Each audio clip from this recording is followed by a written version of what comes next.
בצעירותי נראיתי לא רע. סובבתי ככה לא פעם כמה ראשים ברחוב, תאמינו או לא. הייתי גם חכמה מאוד, 5 יחידות פיזיקה, 5 יחידות כימיה, 5 מתמטיקה, אנגלית, השקעתי את הנשמה להיות מוצלחת. אבל לא ידעתי שום דבר מכל ההצלחות או המתנות שהיו לי. ולא ידעתי שלא ידעתי מי אני ומה אני. לא ידעתי שאני מלאה מעצם היותי, ואני כאן כדי לקבל את עצמי כמו שאני, ובו זמנית להתפתח. ולא לעשות מבחנים כל הזמן מה יש לי, מי אוהב אותי או מקבל אותי. תלות מרעילה בסביבה.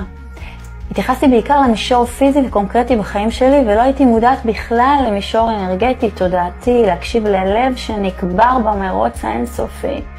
וזו לא הייתה אשמתי. כי מי ילמד אותי? ההורים שלי, ההורים שלהם. דורות רדופי הישרדות וטראומות ללא שפה רגשית. הבית ספר ילמד אותי, זה שלימד חומר זניח שבו ניסיתי להצטיין. הסימנים שאני לא בכיוון לעבר חיים מאושרים היו המאמץ הלא מודע והמטורף. להיות מתוקתקת. הבגדים הנכונים, המילים הנכונות, כאילו הפפרצי רודף אחריי.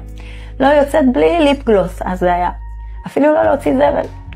אם הייתי באירוע או בחברה חדשה ולא קיבלתי מחמאות או מבטים מתפעלים, הייתי בטוחה שאני נראית זוועה, מוזנחת, עייפה, סקנה.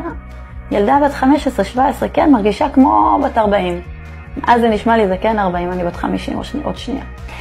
הייתי ג'אנקי של מחמאות, לא במודע. מצב הרוח סימן את זה. עולה כשמתפעלים, צונח כשאין התייחסות. ואם יש מישהי שנראית יותר טוב בסביבה, אוי ואבא. ככה גם לגבי החוכמה שלי, הייתי חייבת לענות נכון על שאלות של המורים, להצטיין במבחנים, בקורסים, לקבל את הציונים הכי גבוהים שיש, אחרי שוד ושבר. פרפקציוניזם רעיל. כשלא עברתי טסט ראשון היה שבר עמוק. כמו כל כשל של מבנה נרקיסיסטי שלא מאמין שזה קורה לו עכשיו. שחושב שהכשל חשף את היותי בעצם מלכה עירומה שעובדת על כולם. סינדרום המתחזה, אתם מכירים?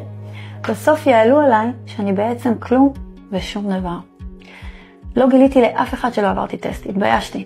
כל דבר שעשיתי הגדיר אותי וגידר אותי. ברור לכם מה היה גורל הטסט הבא אחריו עם כזאת חרדה מציפה. החוויה הרגשית בעולם המון שנים הייתה רכבת הרים מטורפת, או שאני בטופ או בתחתית. מתיש מאוד. מי שלא יודעת מהי ומי תהיה לעולם תלויה בפידבקים. 24/7. שיראו ויגיבו בחיוב ובוואו, ג'אנקית של וואו. ככל שתדענה מה אתם ומי אתם, תוכלו להשקיע פחות, להתאמץ פחות, להצטרך פחות, לדבר פחות, להחצן עצמכם פחות ועם פחות דרמות. חשבתי פעם שאם אני אסתפק בעצמי כמו שאני עכשיו, אני נידונה לבינוניות. כמה נבלתי מבינוניות. אבל תנו לי להפתיע אתכם. המרוץ למצוינות לא רק שלא נפסק, הוא קל, מהיר, עמוק ומתגמל יותר. אתן לא פחות כשאתן מפסיקות להתאמץ מתוך אימה והכרח. אתן הרבה יותר פנויות, מדויקות, שמחות ומלאות. זה מסע, הוא פנימי, הוא עמוק, הוא חייב לכלול אהבה וקבלה עצמית. מבחינת הסביבה זה להיות עם אנשים שהם לא תחרותיים, לא חרדתיים ולא שיפוטיים. ועכשיו לכו תחפשו כמו שאומרים. אבל יגעת ומצאת, תאמין. הסביבה היא חלק מהתזונה שלנו. הידע, האנשים, אני שיניתי את כל המערך החברתי שלי בשנים האחרונות באופן כמעט טוטלי. אני נמצאת רק עם אנשים עם לב פתוח, בקבלה ללא תנאי, שמחוברים לעצמם ולעולם, שמחייכים בבוקר, שיצאו מהמרוץ המטורף להוכיח את עצמם לעולם, שהם העולם. צאו לדרך בשם עצמכם ועבור עצמכם.